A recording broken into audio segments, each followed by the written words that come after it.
ये नीचे से ऊपर, ऊपर से नीचे एक लकीर आ रही है। और ये जो फॉल्ट है बहुत कम आता है, लेकिन आता है तो परेशान करके छोड़ देता है।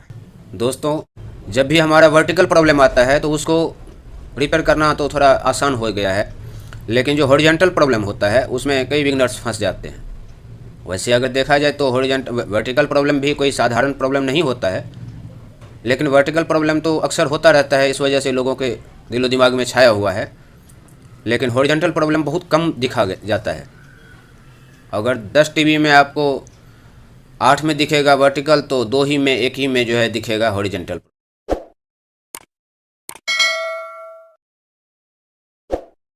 दोस्तों नमस्कार, कैसे हैं आप सब? आई होप कि आप सब ठीक होंगे। दोस्तों एक बार फिर से स्वागत करते हैं आप सभी मित्रों का एम के इलेक्ट्रॉनिक्स टेक्निकल गुरु यूट्यूब चैनल पे। दोस्तों, सेंसुई CRT टीवी 21 इंच का, इसमें जो प्रॉब्लम है हॉरिजॉन्टल प्रॉब्लम है, और इस वीडियो को इसी रिपेयरिंग के माध्यम से मैं दिखाने वाला हूँ। तो चलिए, टीवी मैंने ऑन कर दिया है और आप देख सकते हैं जो इसमें प्रॉब्लम है।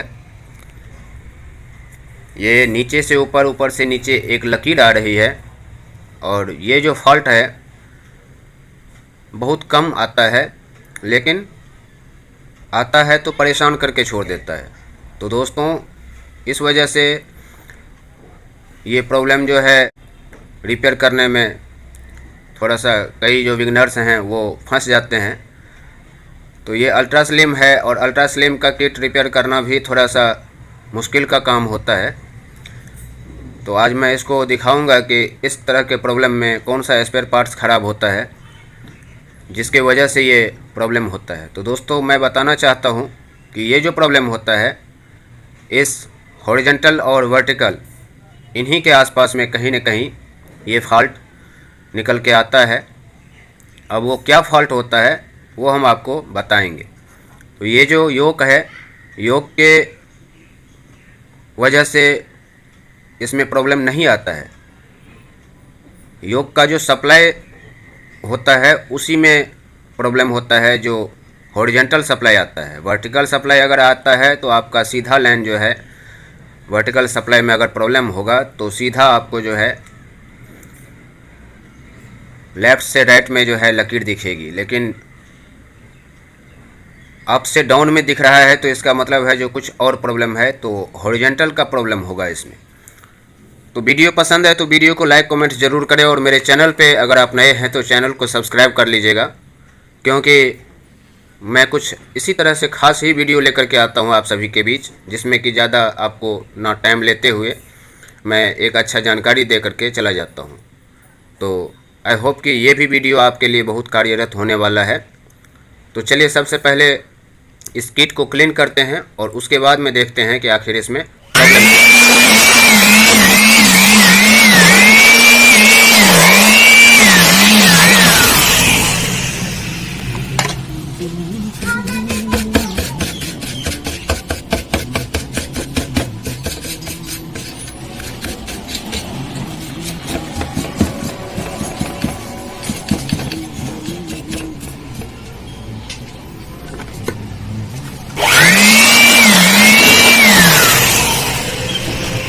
तो चलिए दोस्तों, मैंने इसको क्लीन कर दिया है किट को, और जो कि हमारा सबसे पहला काम होता है कि कोई भी मैकेनिज्म रिपेयर करने से पहले उसकी सुरक्षा देखें, साफ़ सफाई देखें।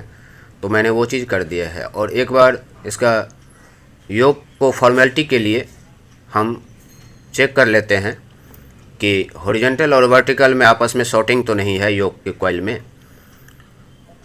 तो ये हमें सबसे पहला स्टेप करना होता है। तो मीटर को मैं डायरेक्ट पे लगा दिया है, और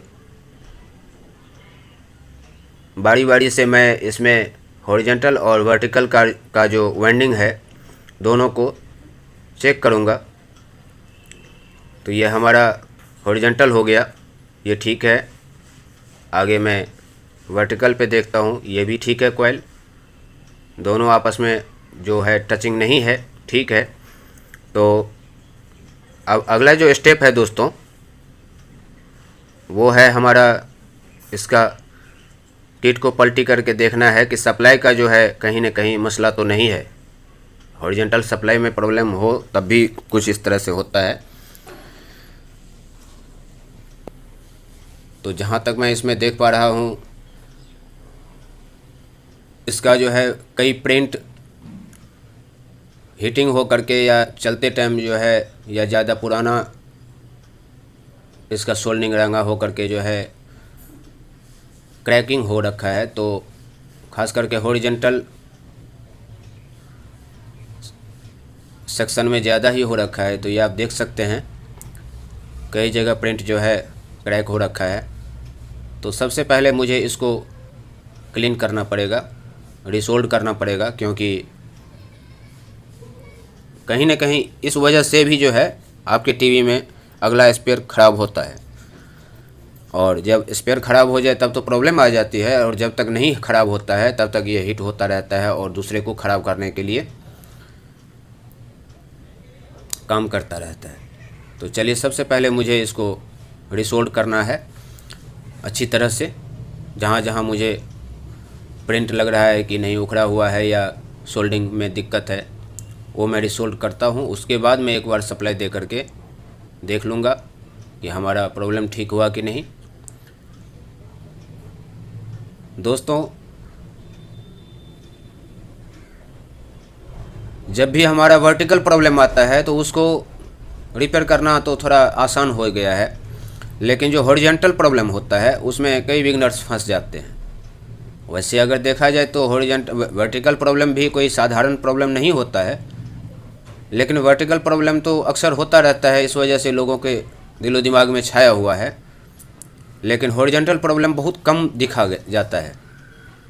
अगर 10 टीवी में आपको 8 में दिखेगा वर्टिकल, तो 2 ही में 1 ही में जो है दिखेगा हॉरिजॉन्टल प्रॉब्लम। तो मैंने टीवी ऑन कर दिया है इसमें रिसोल्ड करके, लेकिन मेरा प्रॉब्लम वहीं का वहीं है। तो अब मैं एक बार सप्लाई दे करके और DC 250 वोल्ट पे मीटर लगा करके एक बार सप्लाई इसका चेक करता हूं। जो ये हमारा हॉरिजॉन्टल सप्लाई आप देख सकते हैं यहाँ पे सही है, 130 वोल्ट के आसपास आ रहा है। ये वर्टिकल है, ये वर्टिकल पे हमें कोई सप्लाई नहीं दिखेगा। ये हॉरिजॉन्टल का सप्लाई आ रही है।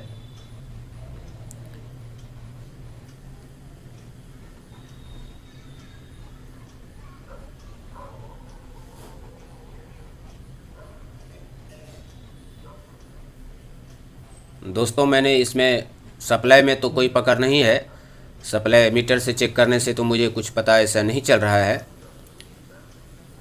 क्योंकि मीटर का सप्लाई जो है बराबर कंटिन्यूटी बता रहा है। लेकिन एक यहाँ पे रेजिस्टेंस लगा हुआ है जो कि हॉरिजॉन्टल सेक्शन का ही है। आपको मैं दिखाऊं, ये हल्का हल्का यहाँ से धुआं निकल रही है। हालांकि कैमरे से आपको नहीं दिख पा रहा होगा, लेकिन यहाँ पे हीटिंग हो रही है और आप देख रहे होंगे ये रेजिस्टेंस के पास में एक जलने जैसा जो है हरकत हो रही है यहाँ पे, ये देखिए। तो अब मुझे इसी को पहले निकाल करके देखना पड़ेगा रेजिस्टेंस को, और उसके बाद में रेजिस्टेंस को निकालने के बाद में रेजिस्टेंस ख़राब तो नहीं होगा, क्योंकि रेजिस्टेंस अगर ख़राब होता तो सप्लाई इधर से उधर बाईपास नहीं होता और रेजिस्टेंस हीट नहीं होता, रेजिस्टेंस ठंडा पड़ जाता अगर रेजिस्टेंस ख़राब होता तो आखिर उसके बाद में दूसरा क्या प्रॉब्लम है मैं उसको चेक करूँगा। तो ये रेजिस्टेंस है, ये आप देख सकते हैं, ये यहाँ पे हीट हो रहा है। इस रेक्टिफायर के पास में ये रेजिस्टेंस हीट हो रहा है। तो इसको मैं निकालता हूँ और उसके बाद देखता हूँ कि इस रेजिस्टेंस के ऊपर जो सप्लाई आया है उसमें कहीं कोई स्पेयर तो नहीं ख़राब है, या ये जो बाईपास कर रहा है सप्लाई उससे तो कहीं प्रॉब्लम नहीं है। तो सबसे पहले इस रेजिस्टेंस को हम ओपन करते हैं।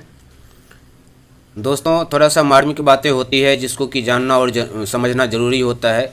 आप रिपेयर तो कर सकते हैं, लेकिन जो समझदारी से रिपेयर करना होता है उसको समझने के लिए आपको कई बेसिक बातें हैं जिसको कि ध्यान में रख करके काम करना पड़ता है। और हम जब भी कोई वीडियो बनाए हैं तो आपको हम अच्छी तरह से जो है, हम ये नहीं समझते हैं कि आप क्या सोच रहे हैं। मैं जो अपने तरीके से अपने गुरु से ज्ञान लिया है उस हिसाब से मैं आपको जानकारी देना चाहता हूँ, ताकि आप इस तरह के प्रॉब्लम तो रिपेयर कर ही पाएंगे और उसके साथ साथ आगे भी आप इस बेसिक पे चल के आप प्रॉब्लम को, समस्या को समाधान कर सकते हैं। ये देखिए, ये हिट हो रखा है, इसका शक्ल दिख रहा है रेजिस्टेंस का, जो ये हिट है। तो इसको मैं साइड में कर लेता हूँ और एक बार मल्टीमीटर को डायरेक्ट पे लगा करके और यहाँ पे जितने भी हमारे रेक्टिफायर, कैपेसिटर, पीएफ कैपेसिटर, तो सभी को मैं चेक करता हूँ। तो यहाँ पे एक 4.7 UF 250 वोल्ट का जो है कैपेसिटर भी लगा हुआ है और 2 रेक्टिफायर भी लगा हुआ है, पीएफ वगैरह लगा हुआ रहता है। इसी से जो है इसका वर्टिकल का सिस्टम बना करके आपका अल्ट्रा स्लिम टीवी में काम करता है। यहाँ मैं देख पा रहा हूँ कहीं कोई शॉर्टिंग नहीं है। अगर शॉर्टिंग होता तो मेरा मीटर बता देता, क्योंकि उल्टा सीधा दोनों में मैं चेक कर पा रहा हूँ। रेक्टिफायर भी सही है, पीएफ कैपेसिटर भी सही बता रहा है। कभी कभी मैं आपको ये भी बताऊँ कि हमारा मीटर से कंटिन्यूटी बराबर नहीं बता पाता है, क्योंकि मीटर का जो एक अपना काम है वो वही करेगा, लेकिन कुछ स्पेयर पार्ट्स ऐसा भी होता है जो किट के अंदर आपको सही बताएगा और किट से बाहर करने के बाद में आपको पता चलेगा कि वो सही है या गलत है। तो चलिए, एक यहाँ पे जो हमारा रेजिस्टेंस हिट हो रहा था उससे पहले ये पीएफ कैपेसिटर लगा हुआ था। तो ये है 394J 250 वोल्ट, ये आप देख सकते हैं। ये हालांकि काला भी पड़ा हुआ है ज़्यादा, और मैं आपको दिखाऊंगा कि ये क्रैक भी हो रखा है। और इस जगह पे मैं, ये आप देख सकते हैं 394 के जगह पे 430J 250 वोल्ट मैं लगाऊंगा और फिर मैं देखूंगा कि जो मेरा प्रॉब्लम है वो ठीक हुआ कि नहीं, ये रेजिस्टेंस फिर भी हिट हो रहा है या नहीं। अगर रेजिस्टेंस नहीं हिट होगा तो हमारा प्रॉब्लम सॉल्व हो जाएगा, क्योंकि रेजिस्टेंस पे ओवर वोल्टेज आने का के वजह से ही जो है ये रेजिस्टेंस हिट हो रहा था।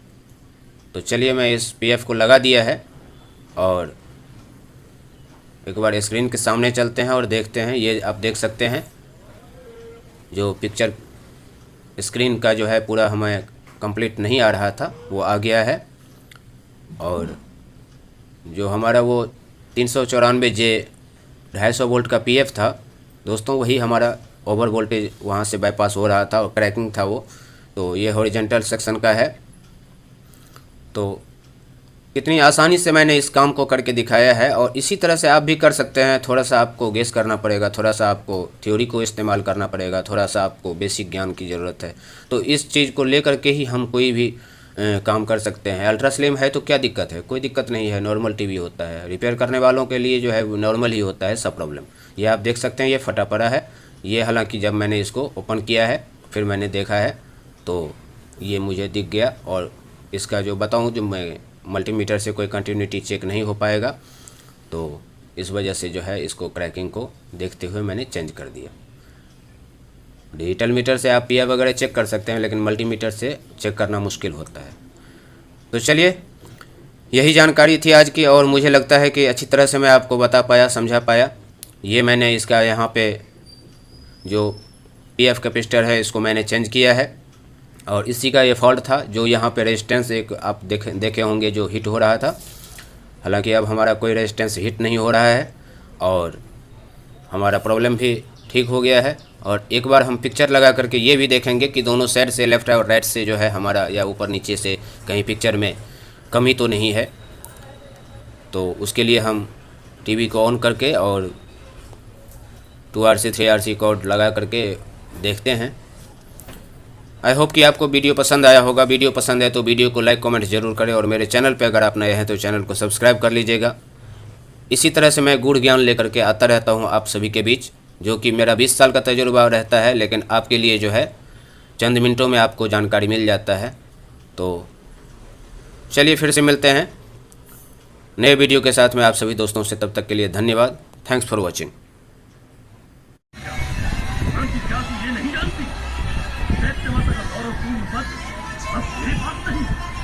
मेरी माता उग्रा के पास है, और दैत्य माता उग्रा की सौगंध